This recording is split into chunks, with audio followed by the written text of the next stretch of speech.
Good afternoon. It is Friday, March 3rd, and today is day 52 of the legislative session. We hit crossover day earlier this week on Wednesday, so all bills that have to pass the House are now out of the House, and all bills that have to pass the Senate that are still alive already have passed the Senate. The exception there are obviously revenue bills. However, there are several major bills being supported by the West Virginia Chamber of Commerce that continue to move through the process. I'm just going to take a couple minutes to talk about a few of those individual issues right now. On third reading today in the House of Delegates is Senate Bill 188. This is a bill that would expedite the permitting process for natural gas wholesale generation in West Virginia.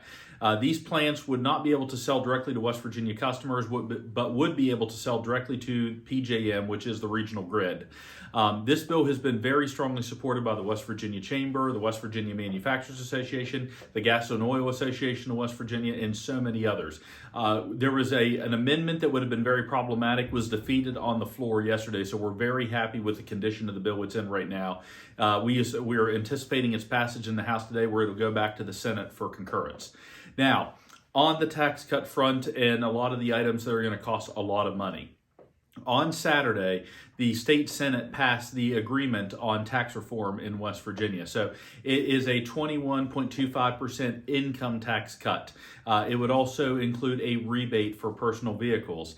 It includes a rebate on the personal property taxes paid by small employers. Now, this is important. Small employers are only defined as employees who have an assessed value, employers who have an assessed value of $1 million or less. There are a few other provisions in that bill, but those are the major items. And the total cost of that is $750 million. This is the agreement that the governor, the House, and the Senate have been working on for so long. It is currently residing in the House, but there are some other things that have to happen in order to make this plan work. One of which is the passage of Senate Bill 268, which deals with PEIA.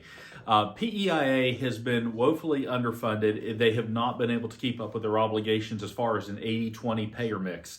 And so Senate Bill 268 does a lot of things. First, it would change the reimbursement rate up to 110% of Medicare for hospitals. Currently, PEIA is only reimbursing hospitals at 50% of Medicare. Now, this is a big problem. We've already seen Wheeling Hospital has announced that absent changes, they will stop accepting PEIA patients on July 1st. So this bill also contains some other provisions. It will require the Finance Board of PEIA to get back to an 80-20 mixture for employees paying 20% and the employers paying 80%. And lastly, if a person on PEIA has a spouse that works somewhere else where they can get health insurance, that spouse has to take their employer's health insurance. Otherwise, the employee covered under PEIA would have to pay the full boat for their spouse to remain on PEIA. Again, this would not affect people who have a spouse who does not have access to health insurance somewhere else. But if a spouse is working somewhere that does, they have to take that option. That bill is receiving a lot of pushback from organized labor right now. It is on second reading today, which means it'll be up for passage probably tomorrow, because we are assuming the House of Delegates is going to continue to work tomorrow. But in order to make the tax cut plan work, this important bill has to pass as well. The fiscal impact, if it doesn't pass, is about $1 billion out of our state budget over the next 5 years. Now, to help offset some of those premium increases that are going to be considered, the Senate Bill 423 continues to advance through the process. It's on second reading today, and that provides a $2,300 pay raise for every state employee. So that pay raise for most employees will more than make up in the premium increase that they would see, especially when you combine that with the tax cuts that are found in House Bill 2526. So there are a lot of moving parts right now in these final few days. This weekend is going to be very interesting to watch to see if they can get all of these pieces moved across the finish line. The session ends next Saturday night at midnight. That is the constitutional hard stop they have. So we're heading into the final stretch. It is going to be action-packed. I'll check back in with you next week to give you an update on where these bills ended up, as well as other things that continue to move through the process.